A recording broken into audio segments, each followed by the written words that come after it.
स्वागत है दोस्तों आप सभी का टीके न्यूज हिंदी पर। और आइए नजर डालते हैं सुबह से लेकर शाम तक यहाँ पे 10 बड़ी खबरें देश दुनिया से।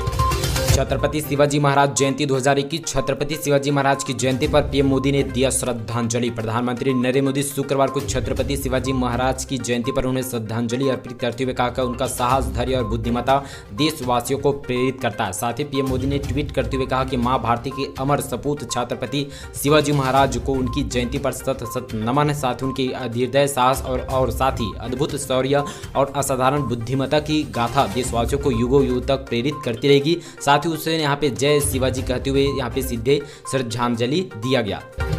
गंभीर बीमारी से जूझ रहा 2 साल का मासूम इलाज के लिए क्राउड फंडिंग के जरिए 16 करोड़ रुपए जुटाए उसके माता पिता। हैदराबाद में एक 2 साल के लड़के एमएस में सीधे इलाज के लिए यहाँ पे लगभग 16 करोड़ रुपए की आवश्यकता है। उसके माता पिता के इलाज के लिए क्राउड फंडिंग अभियान से जुड़ने के लिए यहाँ पे पूरी तरह से मदद मांगा गया। हैदराबाद में रहने वाले एक दंपति अपने 2 साल के बेटे के इलाज के लिए क्राउड फंडिंग अभियान शुरू किया गया।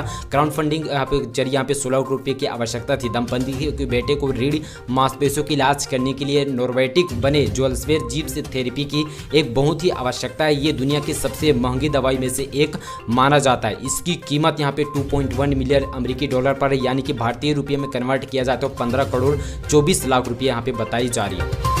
बाबा रामदेव ने लॉन्च किया कोरोना की नई दवा कोरोनिल। गडकरी बोले चमत्कार के बगैर कोई नमस्कार नहीं किया जा सकता। जी हां, बाबा रामदेव ने आज कोरोना की दवा कोरोनिल लॉन्च किया गया। इस मौके पर सड़क परिवहन मंत्री नीतीश गडकरी और साथ ही डॉक्टर हर्षवर्धन मौजूद थे। इस नई दवा की यहाँ पे घोषणा पर पतंजलि योगपीठ का कहना है कि कोरोना के उपचार में काम आने वाली दवा एविडेंस बेस्ड है, साथ ही यानी ये दवा साक्ष्यों पर आधारित है। पतंजलि के कोरोना की दवा लॉन्च के मौके पर बाबा रामदेव ने कहा कि मोदी सरकार का काम 6 लाख रुपये 38 लाख गाँव में जमीन दिखाना। साथ ही उन्हें लॉन्च करने पर केंद्रीय मंत्री नीतीश गडकरी की तारीफ करते हुए कहा कि उन्हें हरिद्वार से दिल्ली के यहाँ पे 6 घंटे से सीधे 3 घंटे कर दिया गया। पीयूष गोयल ने दी महंगाई पर सफाई, कहा चावल और दाल के नाम पर यहाँ पे नहीं बढ़ने देंगे सीधे उपभोक्ता। आपको बता दें कि यहाँ पे उपभोक्ता मामले पर मंत्री पीयूष गोयल ने देश में बढ़ती महंगाई पर सफाई दिया गया। उनका कहना है कि यहाँ पे सरकार इसे स्थिर रखने और साथ ही संभालने की कोशिश किया जा रहा है। उनका कहना है कि जहाँ विश्व में 25% तक तेल की कीमतें बढ़ी है, वहीं भारत में यहाँ पे 5 से 10% तक यहाँ पे तेल पर बढ़ोतरी देखने को मिला है।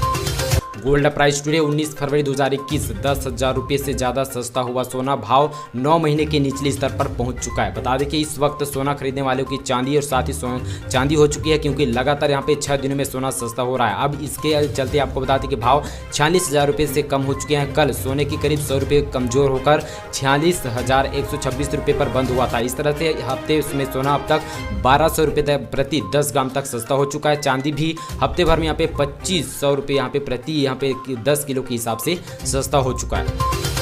महाराष्ट्र में के 2 जिलों में लॉकडाउन, 5 से ज़्यादा लोगों के एक साथ रहने पर रोक लगाई गई। समारोह में 50 से ज़्यादा इजाज़त नहीं दिया गया। जी बता दें कि महाराष्ट्र में एक बार फिर से कोविड मामले की तेजी को देखते हुए यहाँ पे कोरोना से देश में अब तक 33% मौत जो है सिर्फ महाराष्ट्र से हुआ है। यहाँ अब तक जो यहाँ पे 51,631 लोगों की यहाँ पे कोरोना वायरस से मौतें हो चुकी है। कोरोना संक्रमण के बढ़ते मामले को देखते हुए महाराष्ट्र के 2 जिलों में लॉकडाउन लगा दिया गया है। साथ ही यवतमाला और साथ ही जिला प्रशासन ने गुरुवार रात से 10 दिवसीय लॉकडाउन का आदेश दिया गया। वही अमरावती जिला प्रशासन ने यहाँ पे सप्ताहवार साथ ही लॉकडाउन का घोषणा किया गया। यही आपको बता दें कि यहाँ शनिवार को रात 8 बजे से सोमवार को सुबह 7 बजे तक यहाँ पे पूरी तरह से इस दौरान बाजार में अनिवार्य प्रतिष्ठान भी बंद रहेंगे। तो पूरी तरह से सीधे तौर पर कहा जाए तो महाराष्ट्र में जो संक्रमण बढ़ चुके हैं, जिसके चलते लॉकडाउन का फैसला लिया गया।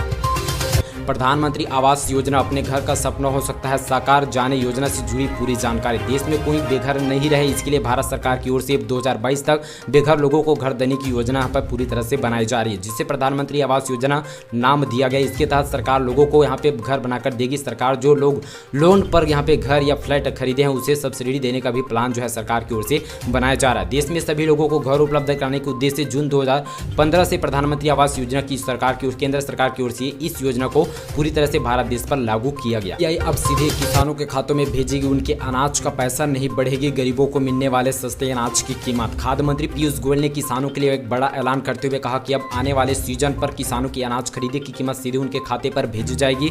इसके साथ ही उनका कहना है कि गरीब को मिलने वाले सस्ते अनाज की कीमत पर कोई भी बढ़ोतरी नहीं किया जाएगा। छात्रों को टैबलेट देने की तैयारी में यूपी सरकार, चुनावी वादा पूरा करने की कोशिश किया जा रहा है। जी दरअसल बता दें कि उत्तर प्रदेश में अगले साल होने वाले विधानसभा चुनाव से पहले हलचल बढ़ने लगी है। चुनाव से पहले यूपी सरकार सूबे के छात्रों को एक बड़ा तोहफा दे सकती है। यूपी के हर जिले में कॉलेज में दाखिला लेने वाले 1000 छात्रों को यहाँ पे यूपी सरकार मुफ्त में टैबलेट देने का ऐलान जल्द कर सकती है। वेस्टर्न बंगाल असेंबली में इलेक्शन 2021, बीजेपी का मिशन बंगाल ममता बनर्जी को हराने के लिए बनाया गया तगड़ा प्लान। जी हाँ, बता दें कि यहाँ पे सत्तारूढ़ निर्मूल कांग्रेस के चलते यहाँ पे टीएमसी के खिलाफ लड़ाई में जुटी भारतीय जनता पार्टी बीजेपी राज्य में 1500 से अधिक रैलियों की योजना बनाई जा रही है। इन रैलियों को प्रधानमंत्री नरेंद्र मोदी, केंद्रीय मंत्री और बीजेपी शासित राज्यों के मंत्री के अलावा पार्टी में वरिष्ठ राष्ट्रीय और राज्य स्तर के नेता संबोधित करेंगे। साथ ही बीजेपी बंगाल पर हर कार्य तक पहुंचने के लिए पूरी तरह से काम पर जुटी हुई है सरकार। इंडियन रेलवे रेल यात्रियों के लिए खुशखबरी, 22 फरवरी 35 नई ट्रेनों को यहाँ पे हरी झंडी दिखाया जाएगा। जी हाँ, उत्तर रेलवे से 22 फरवरी से 35 ट्रेनों को अल्टीमेट मेल साथ ही एक्सप्रेस स्पेशल ट्रेनों के रूप में चलाने का फैसला किया गया। कोरोना के चलते बंद पड़ी सभी ट्रेनों को अब यात्रियों की सुविधा को देखते हुए एक बार फिर से चलाया जाना है पूरे भारत पर। दिल्ली में पेट्रोल डीजल और महंगा 90 रुपये के पार हो चुका है कीमत। जी हाँ, दरअसल बता दें कि पेट्रोल और डीजल को लेकर भारत पर यहाँ पे तेल कंपनी लगातार 11वें दिन भी पेट्रोल और डीजल के दाम बढ़ चुके हैं। इस वक्त के बाद बात करें राजधानी दिल्ली में तो पेट्रोल 90 रुपये प्रति लीटर के पार हो चुका है। बता दें कि यहाँ पे अभी देश के कई शहरों में 100 रुपये के पार भी यहाँ पे पेट्रोल हो चुका है। आज दिल्ली में पेट्रोल के रेट 31 पैसे और साथ ही डीजल में 33 प्रति लीटर के हिसाब से बढ़ चुकी है। तेल के दाम में देश में रिकॉर्ड ऊंचाई पर हो चुका है। साथ ही प्रीमियम पेट्रोल के चलते यहाँ पे कई शहरों में 100 रुपये के पार भी बिक रहा है। साथ ही अब सामान्य पेट्रोल भी राजस्थान, श्रीनगर और मध्य प्रदेश के अनुपम जैसे शहरों में 100 रुपये प्रति लीटर के हिसाब से यहाँ पे पेट्रोल बिक रहा है। बंगाल चुनाव 7 मार्च को कोलकाता में रैली करेंगे पीएम मोदी। 15 लाख से भीड़ जुटाने के पूरे लक्ष्य यहाँ पे सरकार की ओर से बनाया जा रहा है। पीएम मोदी यहाँ पे सीधे यह रैली कोलकाता के सबसे बड़े मैदान ब्रिगेड परेड मैदान पर होगी, जिससे करीब 15 लाख के भीड़ जुटाने का लक्ष्य जो है सरकार की ओर से बनाया जा रहा है। बंगाल में अगले हफ्ते विधानसभा चुनाव की तारीखों का ऐलान यहाँ पे जल्द किया जा सकता है। तो दोस्तों, ये थी तमाम बड़ी खबरें सुबह से लेकर शाम तक की आज की तमाम यहाँ पे 10 बड़ी खबरें। दोस्तों, आप लोगों को वीडियो कैसा लगा आप लोग कमेंट बॉक्स पर जरूर बताएं। साथ ही हमारे टीकेएस न्यूज़ हिंदी चैनल को सब्सक्राइब करें ताकि आने वाले देश दुनिया की तमाम बड़ी खबरें आप तक सबसे पहले पहुंच पाए।